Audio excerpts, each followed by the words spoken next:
Let me bring in our hypnotist, Marshall Silver. It's Marshall Silver, ladies and gentlemen, the world's fastest hypnotist.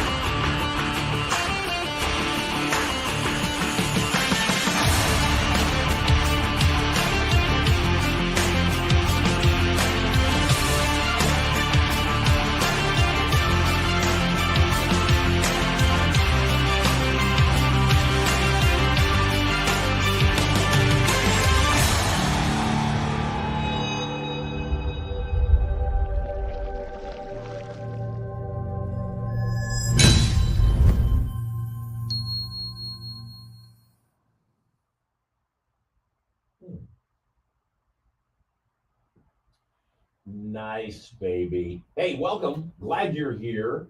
And as you may know, if you're checking this show out at all, we are live. This is not pre-recorded. We are live. And we're live for a reason. We're live because I want to talk to you. I believe now more than ever that we really need to connect on all things. We need to know that some digital screen isn't really our friend, that the anonymity that people seem to experience when they interact with people on social media isn't really anonymous, that's a real, well, not always, generally that's a real human being on the other side of that equation. So when you're spewing hatred or nonsense or BS or even just being thoughtless, it's important to remember there's somebody on the other side of that conversation. Usually, sometimes it's a bot. More times than not, it's a bot when it's being really nasty, except often it's a real person. And today's show is specifically not about that. Today's show is about making money. And I have an expression that we use in our seminars, GTFM. Say it out loud. GTFM. Get the freaking money. And I want to show you how to get the freaking money. What would I know about getting the freaking money? Well, not much when I got started, frankly. I was born and raised on a farm in Michigan that had no running water, no electricity, no phone. Often we had little, sometimes no food. Twice my family was homeless. The second house we lived in was a converted chicken coop. We lived in the chicken coop for, about 4 years. It had running water, had electricity. Other than clucking when I get happy, no adverse side effects. The third house we lived in was a house that was owned by a local judge in rural Michigan. The judge had died, and when the judge died, my mother, who was a welfare worker at the time, contacted the family that was out of state and said, hey, we don't have any money, but we'll take care of the house if you'll let us live there. And we did, and it was heaven to me. We moved in when I was 10. The house had obviously running water, electricity, all of the above. But the whole house was 2,500 square feet. Oh my God, it was a palace, which ironically is smaller than the master bedroom suite at Prosperity Palace right now. But it was massive to me. It was also an old farm. It was a non-working farm, meaning it wasn't currently doing anything, except it had all these big barns and it had all of these sheds and everything. So at 10 years old, on the first day we moved in, I claimed one of the sheds as my office. And I used that shed as my office. I started building magic shows and haunted houses and circuses in the barns and just had a boatload of fun. So at any rate, I didn't start with money. And it took me a long time to figure out some truths about money. So if you're really focused on making money, this show is going to change both your ideas of how money is made. More importantly, though, how you can make money. Not just how money is made, how you can make money. So first, I want you to pull out a pen, pull out a pad of paper, and I want you to take as many notes as possible. And by the way, I want to talk to you. If you want to join the show live, either click the link that's in the chat right now and or observe the link that's scrolling across the screen. Good morning to Melissa Siegler, always a fan of the show. Dark Brandon, good to see you too. Glad to have you here. Like I said, this is Marshall Silver Live Light. We're not really back in full broadcast. I wanted to get on the air right now just because I felt like people were troubled. I felt like people needed a voice to talk to. So you're allowed to talk to me about anything, sex, money, or power. Today, I'm going to start the conversation by chatting about money, and we'll just see where it goes. So in order to make money, you need to understand this foundational truth. This is the basis of everything. And when you grasp this truth, everything else can start to fall into place. Without this truth, you're not going to make any money no matter how hard you work. So here's the truth. Communication equals wealth. That's it. Communication equals wealth. The better you learn to communicate, the more money you will make. End of story. Bottom line. That's it. Nothing else to teach you. Let me elaborate on that, though, because the elaboration may hold a lot of clues for you. First and foremost, you communicate in two ways and two ways only. You communicate first and foremost inside of your own mind, the 1,500 words per minute that are going through your brain, telling you who you are and who you aren't, what you can be, what you can do, what you can have. That's called subconscious reprogramming. Until you understand how to reprogram your subconscious mind, you will forever be stuck in chasing money, in anxiety, in depression, in frustration. You got to take charge of your mind, and I'll give you some lessons in that in a moment. The second form of communication that creates wealth is outward communication. Outward communication, as it impacts your world, is simply called influence. What is influence? Influence is the ability to get other people to agree with you or buy what you're selling, and most importantly, have them believe it was their idea. It's not selling, it's not persuasion, it's influence. It's ethereal. Irresistible influence, by definition, is getting other people to beg you for what you're selling and have them believe it was their idea. So how do we go about that? Well, we go about that by understanding that all buying decisions, all decisions that are influenced, all things that we do in that process is based first subconsciously in our subconscious mind, and then backed up consciously or logically in our conscious mind. So let's take those two pieces of communication and break them down before I start talking about making money in general. First and foremost, communication with your subconscious mind. What you think, those 1,500 words per minute that are going through your brain, telling you who you are and who you aren't, what you can be, what you can do, what you can have. Every last one of those thoughts that's going on inside of your mind right now is by your choice. That's the first lesson in subconscious reprogramming. Every single thought you hold, every truth that you act upon, every belief that is yours was chosen and is chosen. Now, that's both a blessing and a curse. Your subconscious mind is merely a computer. What that means is garbage in, garbage out. Whatever gets to your subconscious mind, it believes to be true. And more importantly, this is both the blessing and the curse. It acts upon those things as if they're true, whether they are or not. Einstein said imagination is more powerful than knowledge. And what he meant by that was when we imagine something to be real, it becomes real for us. So when you couple those two concepts, number one, every single thought you hold is your responsibility, you chose it. And number two, when you couple the idea of what is the highest and best truth for you to hold, then it becomes easy to ask yourself the question, does it behoove me, is it in my best interests to hold this thing as truth? I walk out on stage. Everybody loves me, except my self-esteem, my truth, my belief is that everybody hates me. My self-esteem is low. I just think that I'm not very likable. My message is stupid. Why did I think that I had, any place getting here in front of these people? What in the world could I ever teach them? If these people love me and my self-esteem is low, if my belief in myself is low, if my inner truth, my programming is that I'm not a very good speaker, I have no value to give the audience, then what's going to happen is this audience that loved me is going to watch me psychosomatically, psycho the mind, soma the body, psychosomatically, non-verbally, telegraph to them that I am insecure, that I am not worthy of being listened to, that my communication has no value.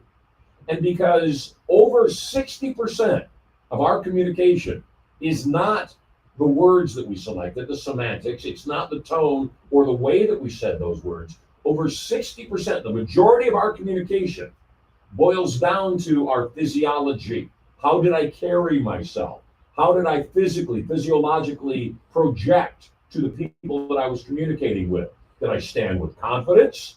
Or did I move back and forth, shifting from foot to foot while I was on stage? Did I put my hands in my pocket? Did I look down and not make eye contact?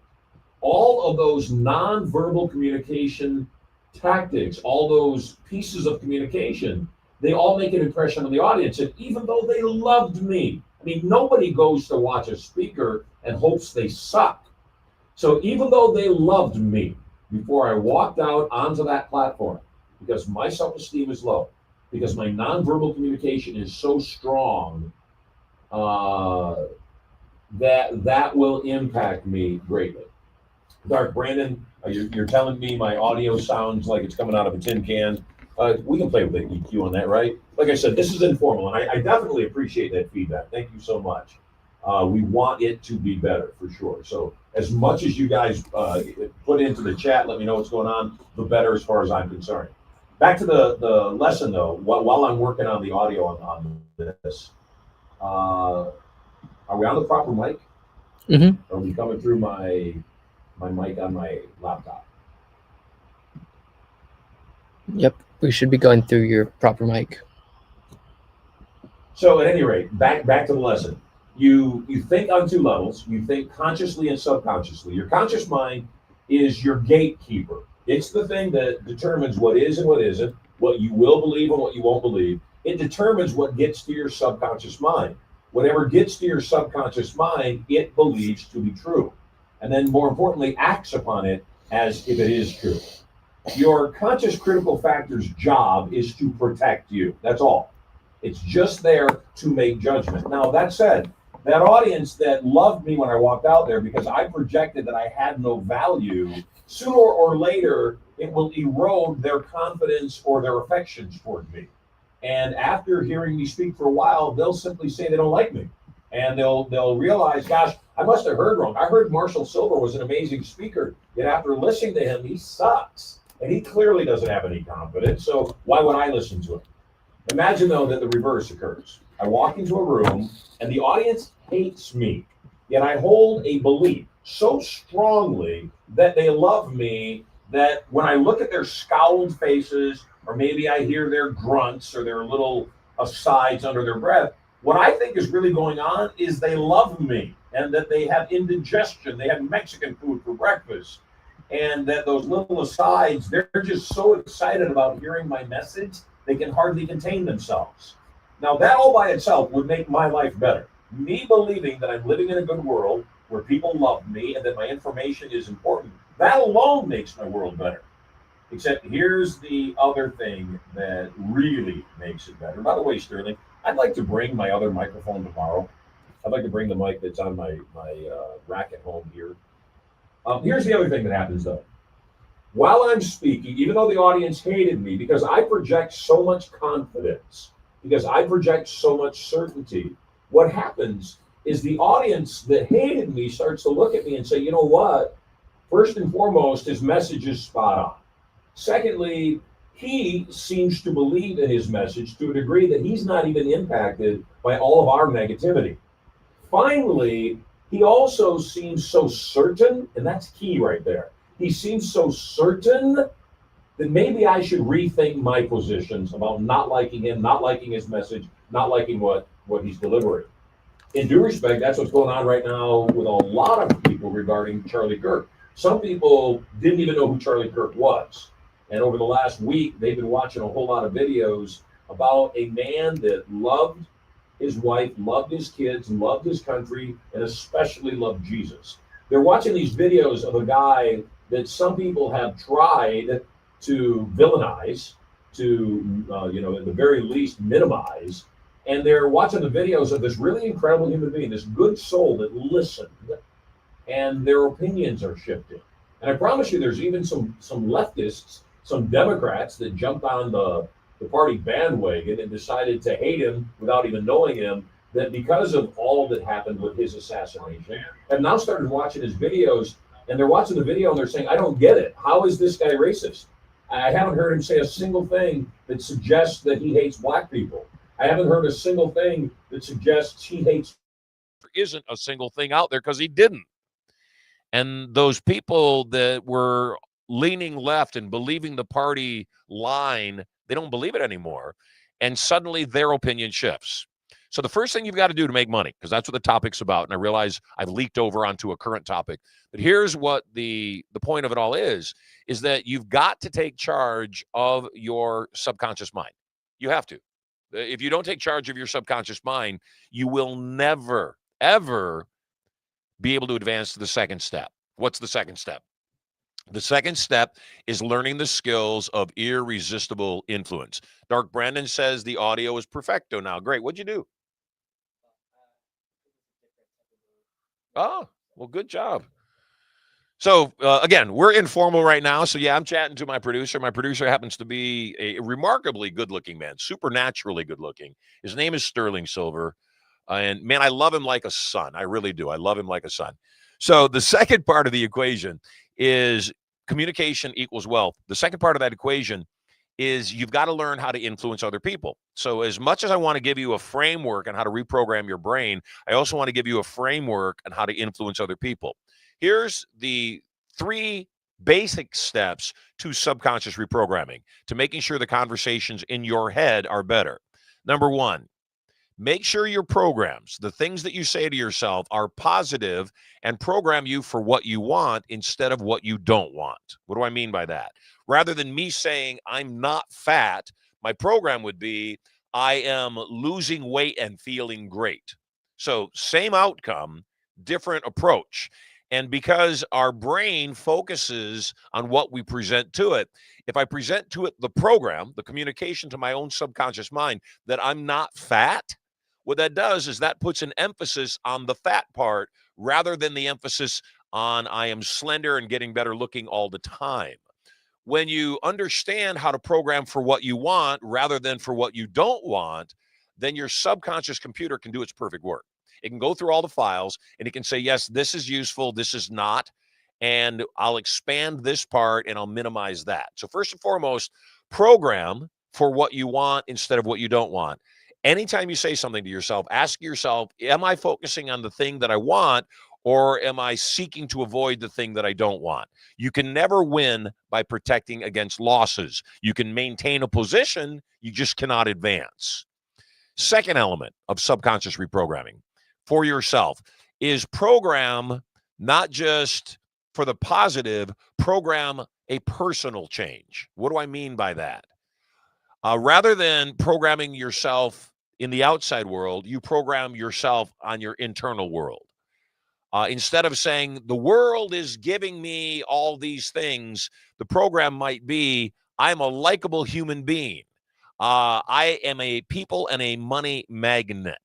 So when you program in the I am or the I state, I am this, I am that, I move with confidence, I see things clearly, I'm able to easily find the money in any circumstance. When you program yourself, in order for things to change, you must change. So when you program yourself, what happens is everything else as a byproduct starts to shift. So first, make it positive, program for what you want. Secondly, program the change in you, not the change in the world. And here's the third element of subconscious reprogramming to make this easier for you. Thirdly, program in the present tense, not some future tense. Not I'm going to be wealthy. Money comes easily to me now. People that I need are looking at me in a new light right now because I'm carrying myself differently. So positive, present tense, personal. Those are the 3 P's of subconscious reprogramming to start with. There's a whole lot of other rules of the mind. And if you want to learn more about those rules of the mind, come to Studio Money and join us at Turning Point. We've got one happening next week, actually. It happens about once a month at Studio Money. We've also got one coming up in South Florida with my friends Anish Dave and Michael Johnston. Really excited about that. So we're going to be in Fort Lauderdale live mid-October. Would absolutely love to have you be a part of that too. Communication to the outside world, irresistible influence, also falls on a framework. And I want to give you the framework for that process. I call it the persuasion equation. So write this formula down. In the persuasion equation, my job is to get somebody else to beg me for what I'm selling and have them believe it was their idea. Here's the first element of the persuasion equation. Step 1, gain rapport. What is gaining rapport? Gaining rapport is the ability for you to communicate in such a way that other people want to communicate with you. They like you, they know you, they trust you. So some of the elements of gaining rapport are authenticity and consistency. What do I mean by that? People can smell a fake a mile away. So if you're doing something and it seems fake or disingenuous, they won't buy from you. Even if that authenticity reveals your flaws. In fact, sometimes, especially when it does, you still want to reveal your flaws in that way. What that will do for you is that will allow you to better identify with them. They'll say, hey, my head doesn't grow hair. Marshall Silver has a shaved head. I can identify with him. Marshall's from Michigan. I'm from Michigan. I can identify with him. Marshall, has been attacked by people publicly for his opinions. I've been attacked. All those things create rapport. Authority also creates rapport. What is authority? Authority is your doctor telling you, get this prescription filled, take 2 of these a day, see me in 2 weeks. You don't question him. He gives you a directive and you simply follow the directive. So authority creates rapport. And the reason authority creates rapport is it allows us to surrender, to place our life or our circumstance in someone else's hand. And if we're going to do that, we better trust them, because if we don't trust them, what's the point? So the first element of the persuasion equation is you must gain rapport. We do it by being consistent. I don't have to like somebody, yet if I know them, if I know this is how they respond, this is what they do, this is what they deliver, then I will have more rapport with them than somebody that I don't know. I will trust them more.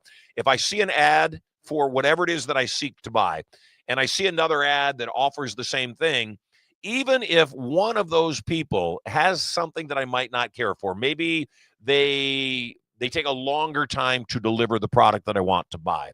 All things being equal, if it seems to be the same product and this one's going to take a week longer for me to get the product than this one over here, yet this one, when I buy a product from them, even though it takes a little bit longer, every time it comes, it looks exactly like the ad. Their customer service is really good.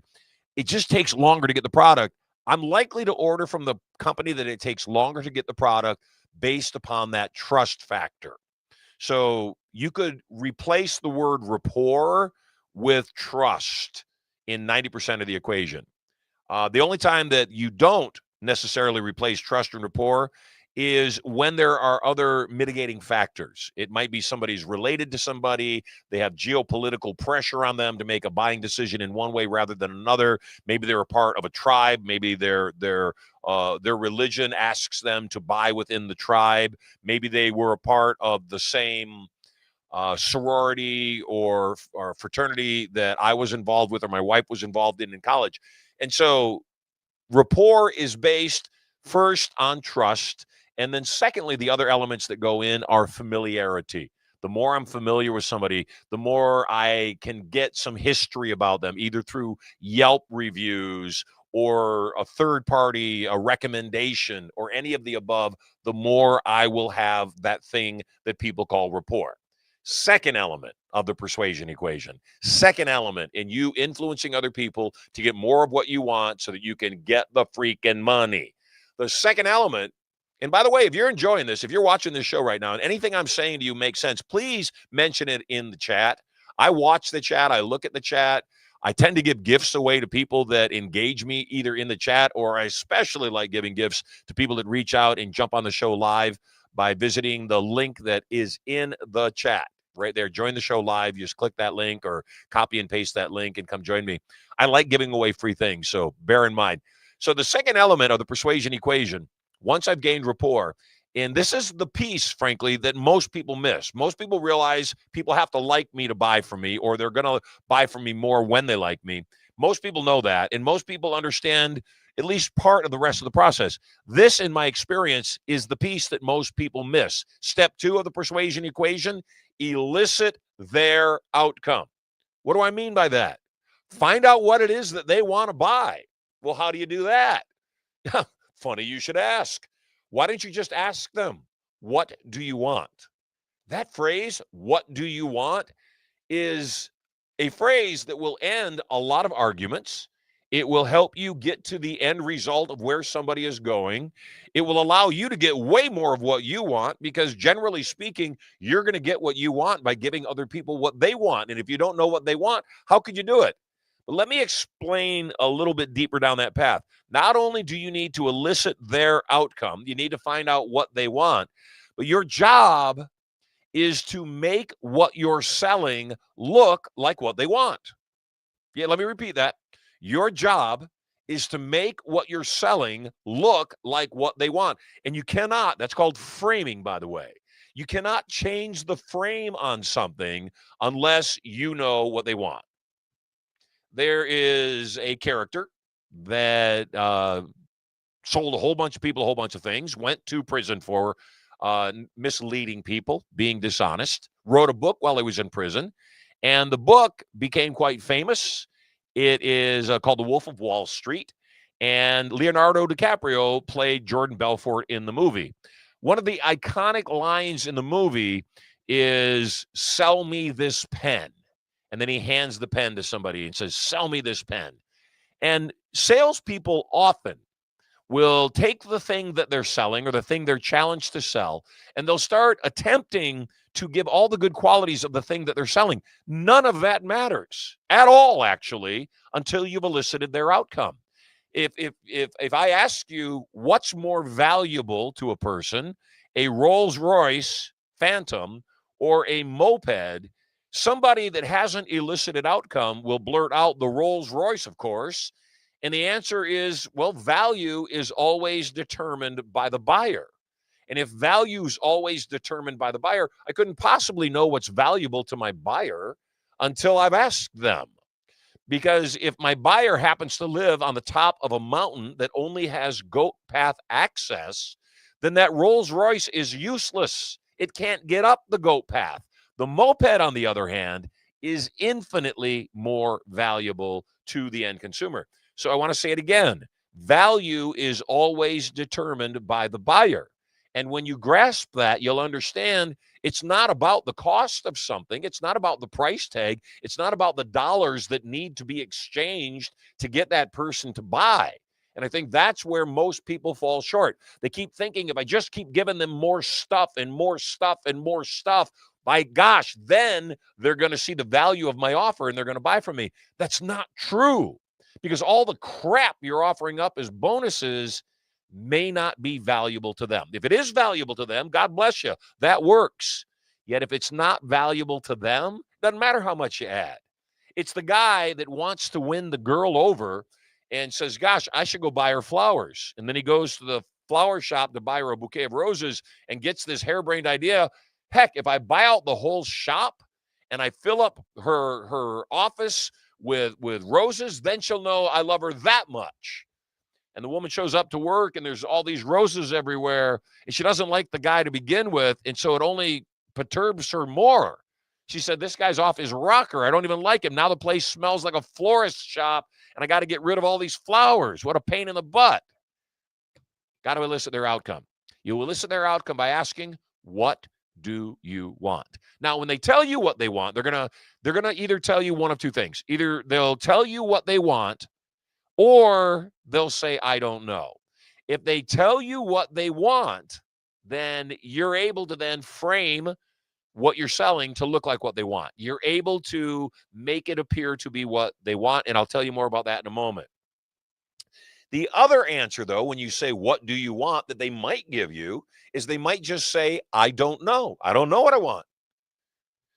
Here's how you answer. When someone says to me, I don't know what I want, I don't know, why, is there a reason we're not moving forward? Is there a reason you haven't made a purchase decision? Is there a reason we're not able to finish this transaction? I don't know. Here's how you answer. I know you don't know. If you did know, what would it be? And they'll tell you. Here's why. The reason a person says, I don't know, when you ask them that direct question, what do you want? I don't know, is either they don't know what they want, meaning they don't know what options are available to them, or they know what they want and they're afraid to tell you because you're a salesperson. And if you tell them what you want, guess what? Then how are they going to resist you? So they don't want to tell you. So when you say, to their I don't know what I want. When you say, I know you don't know, you're giving them permission not to know. You're making it okay. You're taking all the pressure off. I know you don't know. Yet if you did know, what would it be? They'll tell you. And 80% of the time. The 20% of the time they don't tell you, you also have a strategy for eliciting their outcome. If they say to you, I don't know what I want, you say, I know you don't know. If you did know, what would it be? Then, and they still say, well, I just don't know. Here's what you do. You offer the buffet. Let's imagine you watch this broadcast, you get a lot out of it. You say, gosh, I really love listening to Marshall Silver. He's got some great ideas, some good stuff for my life, stuff I'm going to be able to use later. And you call a friend after the show's over. You say, hey, let's go grab some lunch. I've been listening to this cool show and I want to share it with you because the more people I share it with, the more money I make in the long run. And I'll explain those details to you later too. But you say to your friend, I want to talk to you about this show I've been watching. You say, let's go to lunch. Your friend says, great. Where do you want to go? And your friend says, I'm going to let you pick. And your friend says, oh, I don't know where I want to go. You say, I know you don't. If you did, where would you want to go? And your friend says, gosh, Chinese food sounds good today. Korean barbecue. Let's go do that. You got your answer. But let's say they still say, I don't know. After you've said, I know you don't know. If you did know, what would it be? You offer the buffet. You say, okay, would you like to go have Italian food? No, that doesn't sound any good. Would you like to go have Mexican food? Nah, I'm not really feeling Mexican. How about Chinese? Not quite. How about Korean barbecue? Yeah, Korean barbecue. That's what I want today. So when you offer the buffet, you can start to eliminate the things that they don't want and refine down upon what they might want. So that's the strategy. All right. The persuasion equation. Step 1, you've got to gain rapport. Step 2, elicit their outcome. Step 3, give them a directive. Step 1, gain rapport. They know, like, and trust you. Step 2, elicit their outcome. You frame what you're selling to look like what they want. Step 3, give them a directive. People of authority, we don't ask, we tell. When I proposed to my wife, when I got down on one knee and asked her to marry me, and I had a video camera running. We were on the roof of the great house on Sir Richard Branson's Necker Island. When I asked her to marry me, we videotaped it. I wanted to have something special to remember. After the fact, I was talking to my beautiful wife, Erica, about when I asked her to marry me, and she said, well, you didn't actually ask me to marry you. I said, what do you mean? I got down on one knee. She said, well, you didn't actually get down on one knee. You squatted. I confess, I squatted. The roof of the great house was covered in gravel. I didn't want to squat down on my knee because I didn't want to drive the gravel into my knees. So, yes, I squatted. And I said, well, then I asked you to marry me. She said, well, you didn't actually ask me to marry you. I said, what do you mean? She said, you said I would like you to be my one true wife. Yeah, that makes sense. That would be what I would do. I didn't ask because people of authority, we don't ask, we tell. Take 2 of these, call me up in 2 weeks. So as an authority, you've got to get in the habit of prescribing, telling people the best possible action. Click the link, call my office, go to the back of the room, set an appointment. Tell them exactly what they need to do. 97% of the population is led around by their noses by the other 3% and want to be. They like it that way. They don't want to be held responsible. They don't want to have to admit that their life is their responsibility, their fault, therefore they're the ones that did it. They don't want that. They want to be led. They want to find somebody like you who knows where they're going, and they want to carry you there. That's the population. So the moment you step into your power and you start becoming more of an authority, and I don't mean being bossy or nasty or mean. No, I mean being a good parent. I mean being the loving mother or father that when your kid comes to you and says, hey, I really want to get this brand new, pocket rocket motorcycle. And, I just love it so much. All my friends have those motorcycles. That you're wise enough to be able to say, do you really want a pocket rocket motorcycle to blend in with all your friends? 2 of them who have already been in massive accidents, one of them that almost died. Or would you rather have really cool transportation that not only allows you to fit in with the in crowd, be cool, also keeps you and your date in the seat beside you safe? Now, I don't know about anybody else, son, but making out on a motorcycle has nothing on making out in the front seat of a Mercedes-Benz convertible with the top down, your girl beside you. Suddenly, my son no longer wants a motorcycle. He wants a convertible Mercedes-Benz because it fit his outcome, not of riding the motorcycle, of fitting in, being cool, and getting girls. So when I give a directive, the person will either say yes and buy from me, or they will say no. I want you to remove a word from your vocabulary. It's a word that's stopping you from making more sales. The word is objections.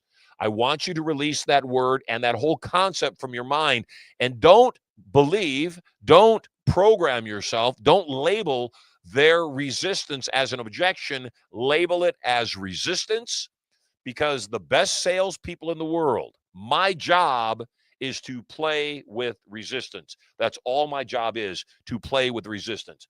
By the way, you know what I'd like to get here in the studio? There's got to be something, even with these cameras, that we can put on the cameras that show me which camera's hot in the moment without looking at the monitor.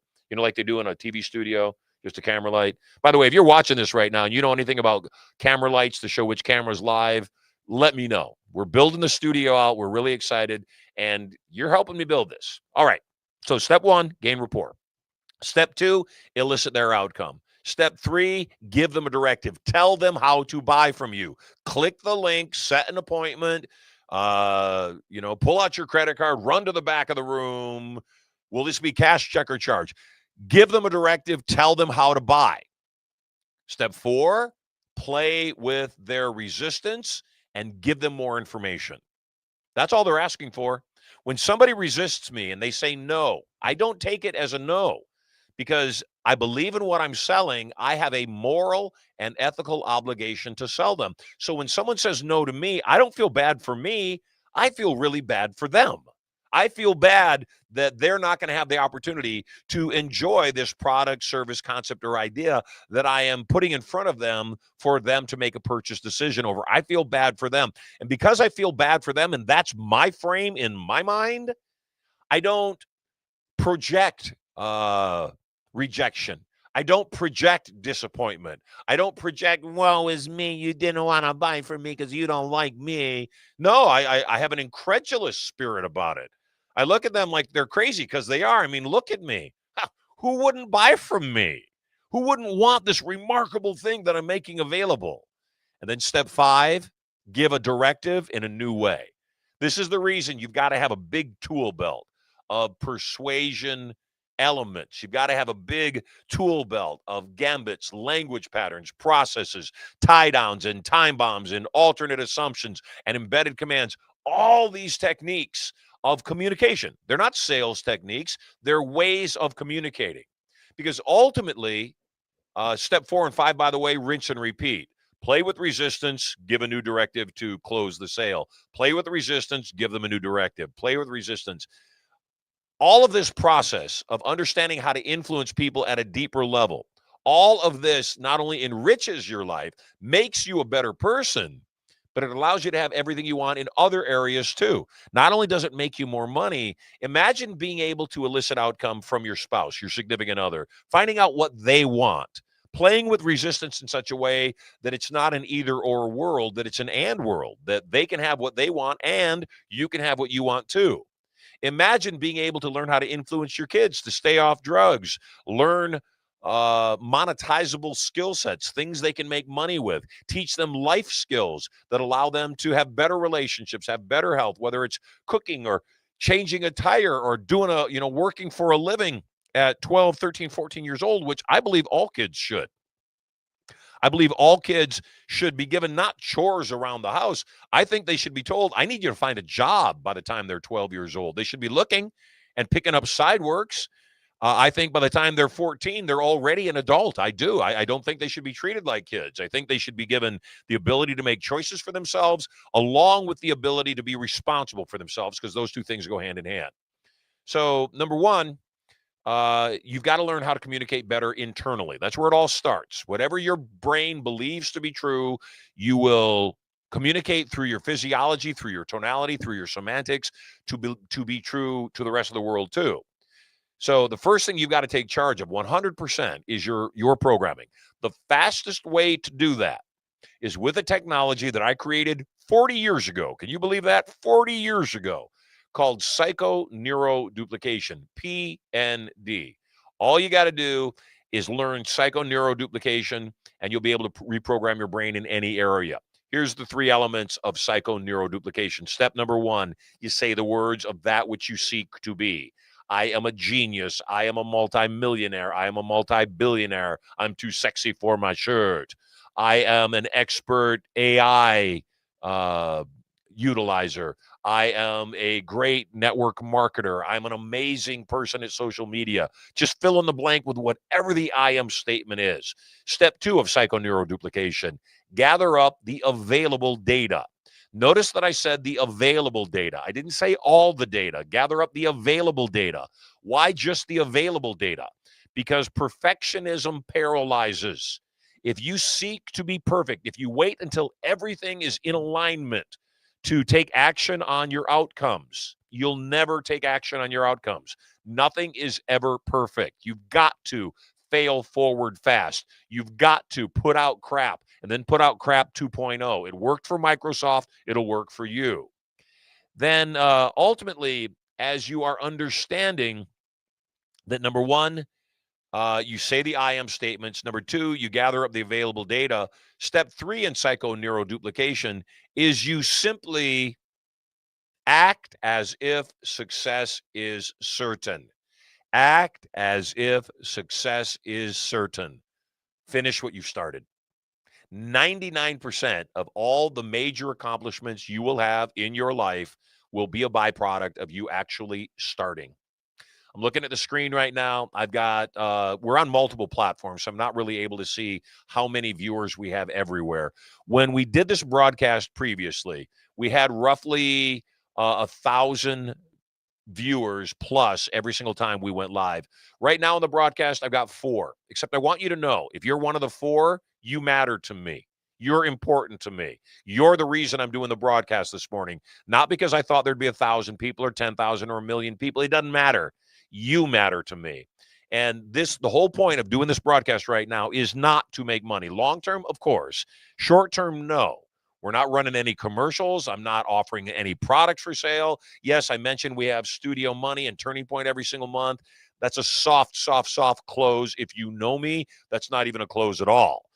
So the point right now, though, is to speak some good stuff into the universe and have it echo back. So not only will my life be better, that your life would be better too. So the 3rd step of psychoneuroduplication, acting as if success is certain, start. Everything begins. Your podcast that will eventually go to 10 million daily live listeners, live viewers, which this broadcast will, starts. And whether it starts with 1 person or 4 people or 5 people, it doesn't matter. Everything starts. If you're feeling discouraged today, if you're feeling like you're not getting anywhere, all you got to do is start. Reorganize your sock drawer. Write the first sentence of your book, let alone an outline of all the chapters. Make 1 extra cold call today. Reach out to 1 person you haven't talked to for years and say, hey, just checking up, wanted to say hi, see what you're up to, see how I can support your life. Because just maybe, your timing will be perfect and you'll be able to start right now today on what you're working on. All righty. Got to be thinking about a side hustle. I know if you're watching this right now, and like I said, we've got 5 people. All 5 of my fans are here all at once. We've got 5 people watching right now. If you're watching right now, chances are you might have something that you do for a living that might even be a job, or at the very least, it's your major hustle. It's the thing you're focused on making money. But here's the challenge. You've got to figure out some side hustles as well. You got to figure out some other things that you could be doing that could generate some additional revenue, because your ultimate plan, the thing that you're seeking to do ultimately, is to design your life in such a way that the way that you live your life naturally produces the results that you seek. Let me repeat that, and then I'll explain that. Your outcome right now is to figure out how to live your life naturally in a way that produces the results that you want for your life. I don't like working out anymore. I'm level 63, and I just don't have the fondness for lifting weights and, running on the treadmill and doing all the things that I used to do to keep myself fit. I'm just not of the same mindset at level 63. Other guys at level 63 are, I'm not. So my natural state doesn't get me to the gym to go lift for 30 minutes and then do 20 minutes of cardio, and 10 minutes of stretching. It's not in me right now. It's not my natural state. My natural state is I love spending time with my wife. And I love racquetball.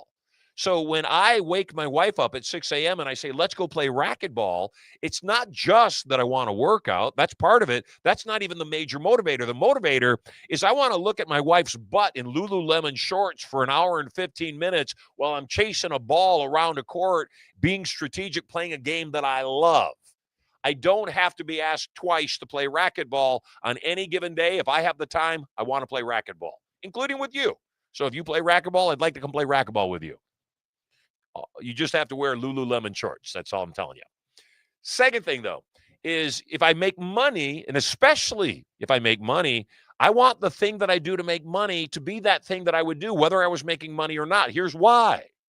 If 8 hours or even 4 hours, if you're on the 4-hour work week, if 4 hours, 8 hours, 12 hours, if a major part of your day is invested in figuring out ways to generate revenue, make money, then shouldn't it be something that you love? Shouldn't it be something that you would do whether there was money involved or not? Because if it's not something that you would do whether there was money involved or not, guess what? You won't last. You'll burn out. This thing that I'm doing today, being here with you now, I'm not making a dime, and I couldn't be happier. By the way, Dark Brandon, I want to know who you are. I want to know more about you. So either in the chat or jump on this call. I want to visit with you. I'm not getting paid, except I'm here as a labor of love. I am here because I want to be. Gloriously enough, when I do Turning Point this month, which we'll do, there'll be about 120 people in the room.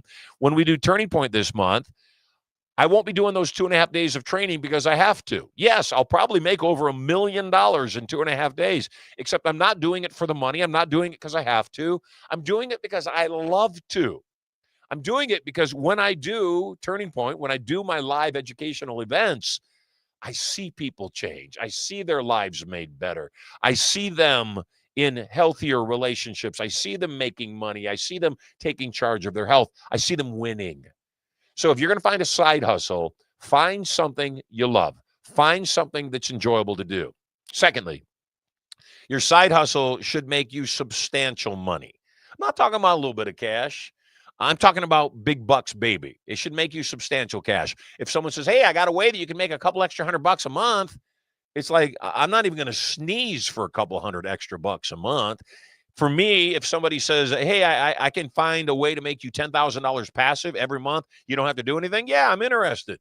10 grand, I can take my family out to dinner. We can go on a nice little trip. We can have some fun. 10 grand matters. So it's got to be something, if it's a side hustle, that makes money that matters to you.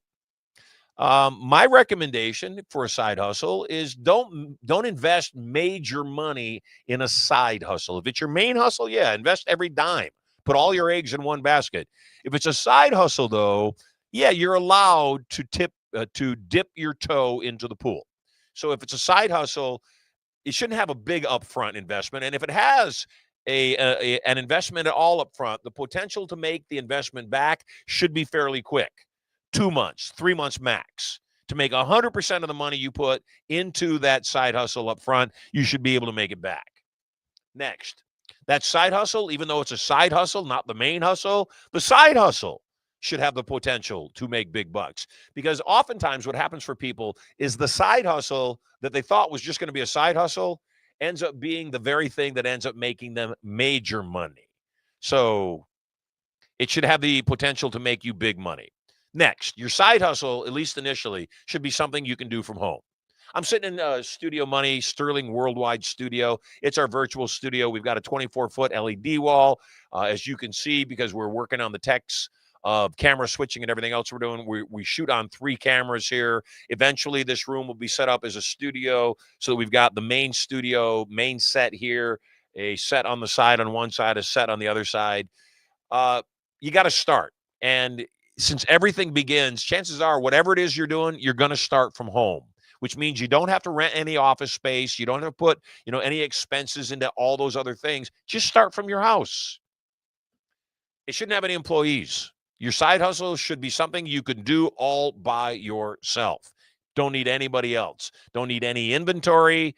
Should be part-time so that you can keep doing your main hustle until the side hustle eclipses the main hustle and you're making money.